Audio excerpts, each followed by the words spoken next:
এই যে আমাদের সিলেটের ইলিয়াস আলী, নাম কে না শুনেছে? সিলেটের ইলিয়াস আলী, আমরা যখন ছোট তখনও সিলেটের বীর, সবাই তাকে শ্রদ্ধা করে, ভক্তি করে, কিন্তু আজও পর্যন্ত জিন্দা আছে না মরে গেছে এটাই ধোঁয়াশার মধ্যে রয়ে গেছে।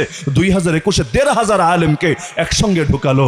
আল্লাহ বললেন, আরে হলুদ কার্ডে কাজ হয় নাই, এবার লাল কার্ড খাওয়ার সময় চলে এসেছে। কিন্তু আল্লাহর ধরা সিস্টেম আছে, কোরআনে আল্লাহ জানিয়েছেন, আল্লাহ ছাড় দেন দেন দেন দেন, এমন একটা অবস্থায় বান্দা যায় হাত্তা ইদা ফারিহু বিমা উতু, সেভাবে আরে যা পেয়েছে এটা নিয়ে মহাখুশি, কোনো ভয় থাকে না, আতঙ্ক থাকে না, চিন্তা করে কে আমারে দমাবে, কে আমারে নামাবে, সবাইরে তো আমি দমিয়ে রেখেছি।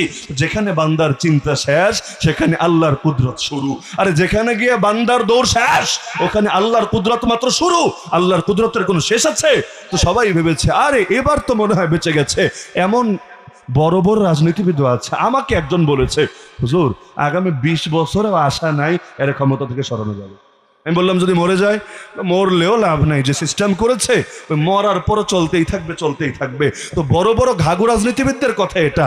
আল্লাহর কি কুদরত, আল্লাহর কি কুদরত, ছোট ছোট বাচ্চার দৌড়ানি খাওয়াই আল্লাহ বিদায় করলেন।